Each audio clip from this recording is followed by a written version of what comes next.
Somebody lift your hands as we celebrate the greatness of our God. I'm telling you, God is awesome. Isaiah said, to whom will you compare him? God says of himself in Isaiah 40, I am the one who sits above the circle of the earth, and its inhabitants are like grasshoppers. I am the one who, now watch it, stretches out the heavens like a curtain and spreads them out like a tent to dwell in. This is God talking about himself. Look into the sky and see who has created these things. Who brings out their hosts? He's talking about the stars. Who brings out all of the stars, and watch this, and calls every one of them by name. God knows the name of every star that's in the sky, and watch this, by his greatness and by his strength, by his power, not a single one of them is ever missing.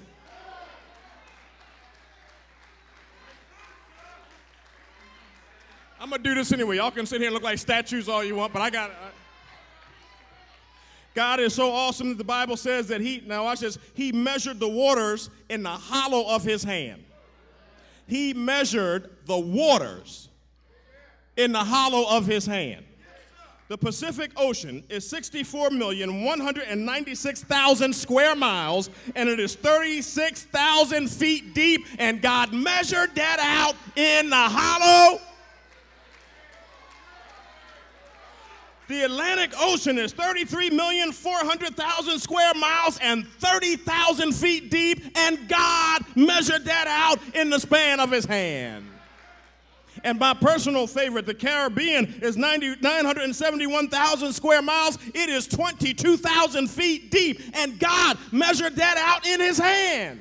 How big must God's hand be? And if God's hand is that big, he can handle anything you're dealing with.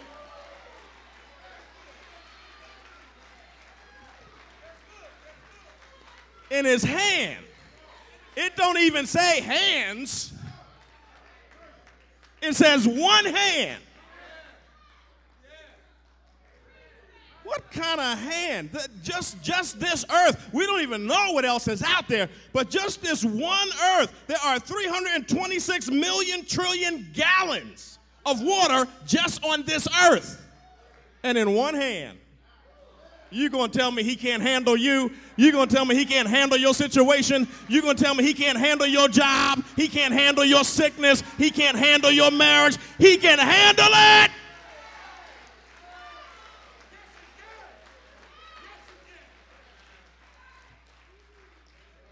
He measured out heaven with a span and calculated.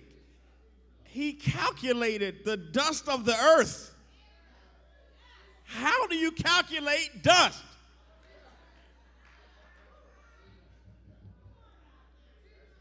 He weighed the mountains with scales and the hills with balance. Weighed a mountain. Mount Everest is 29,000 feet high. And yet it's nothing in the hand of God. And see, some of us can't get this because your God is too small. That's why you fall apart when you're dealing with stuff, because your God is too small. That's why Psalm 139 says, if I ascend into heaven, you're there. And if I make my bed in hell, you're there. Why is that? Because heaven and hell are smaller than him.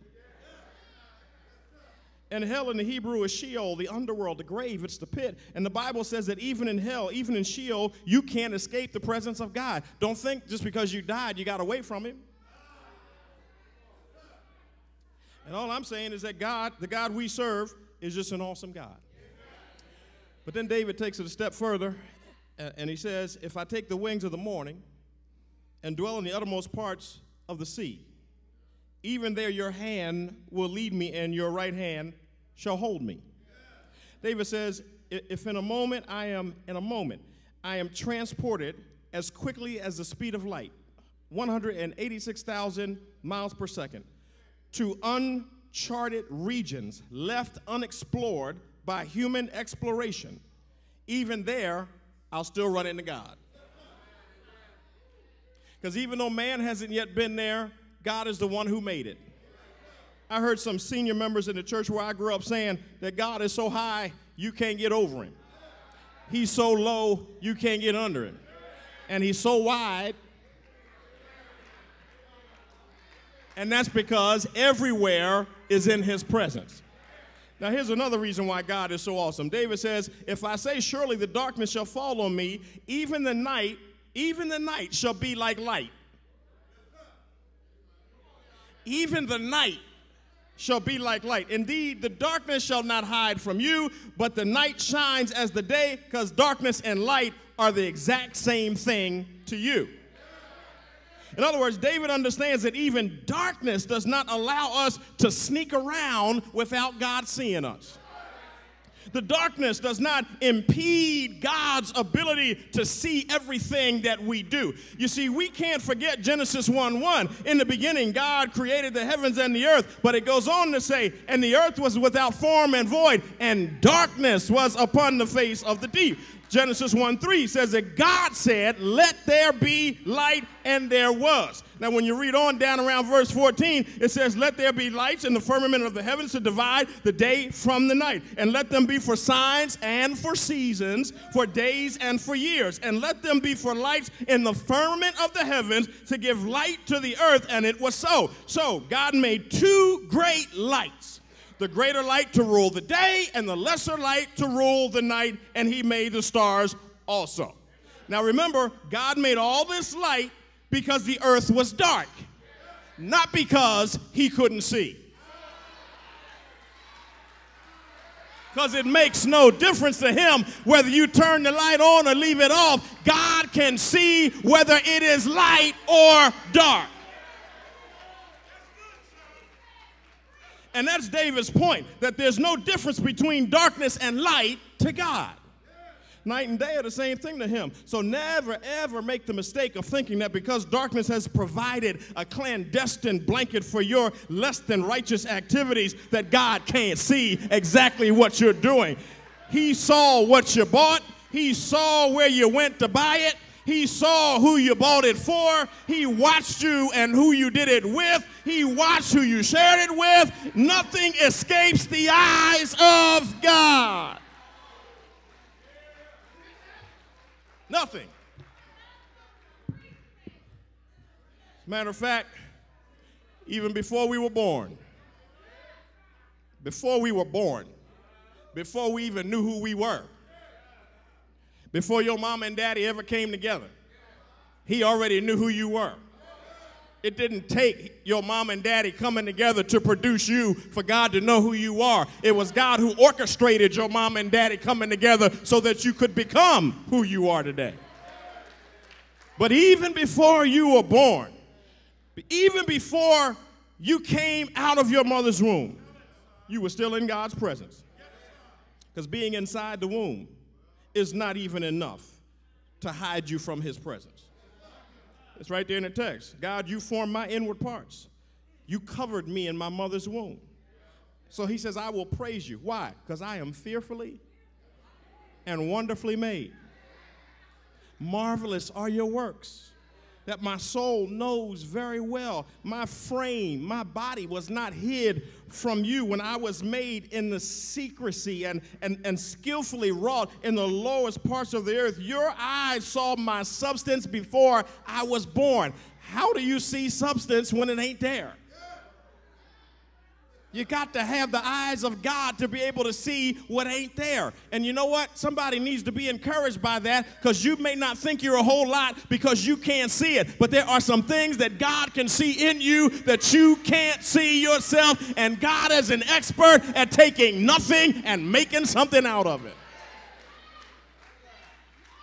I'm just trying to tell somebody that God is awesome. He's awesome. And if you ever want to immediately see how awesome God is, just take a good look at yourself. The reason you're here today is because he's got the oxygen turned on in the world so that you can sit here and breathe. The reason why you can sit here is because he thought enough of you to give you a spinal column. The reason why you can stand up, some of you, and clap while I'm up here doing this is because he put a flatness on the bottom of your feet. The reason why that you can even sit in your chair or stand up at will is because your brain communicates with your motor and sensory nerves, and it does it in such a split second that you just do stuff really without even thinking about it. I'm just trying to tell you how awesome God is. 206 bones in your body like a jigsaw puzzle, ligaments locked around your bones, subjacent and superjacent muscles, arterial and venous systems, the dermis, the epidermis, and the cutis called skin. He gave you a head and put the brain in the head, the mind in the brain, intellect in the mind, reason and intellect, and common sense in reason. God is totally awesome.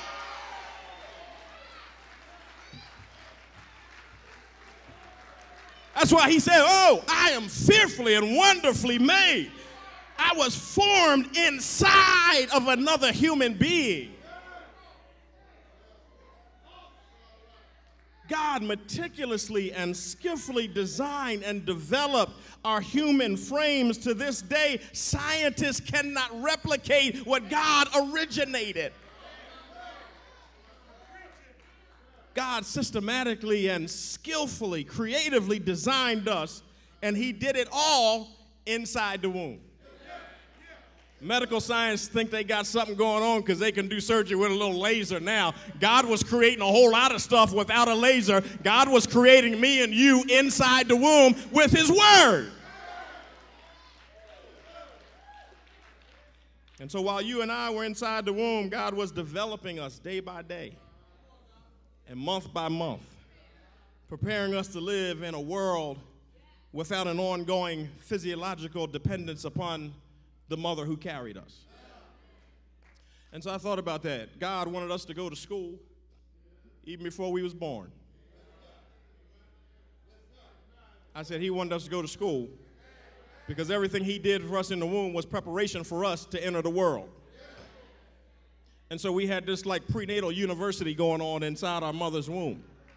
In the first month, we had sex class and eye and hair color and height, and your body was already making amniotic fluid to cushion and protect you from the baby inside the mom. And by the end of the first month, a little heartbeat starts to happen.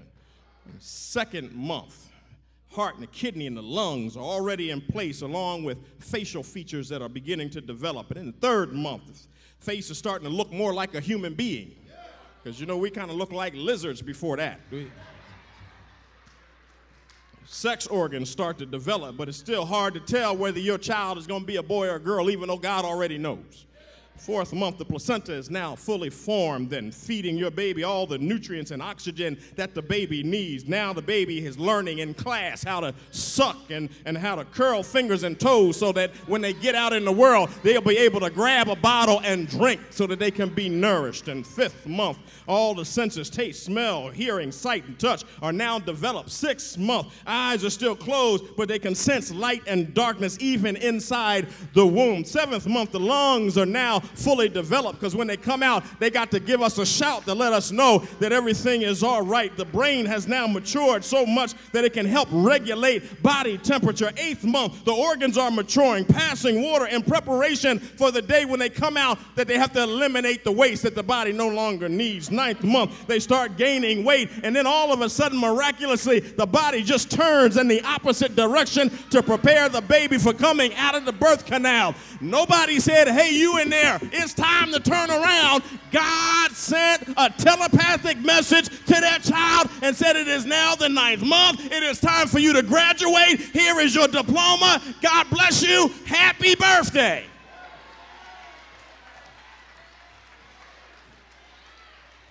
So yes, God determines when we are born, what families we are born to, and whether we are born male or female. And as sure as God determines when we are born, he also determines when we're going to die or be caught up in the rapture when it comes back if you're saved. But between those two dates, the dates that you are born and the date that you die or are caught up in the rapture, it is our responsibility to live our lives according to the design with which he designed us and the design for which he made us. We are to do everything we can while we are living to bring glory to his name. We are fearfully and wonderfully made, and our God is awesome.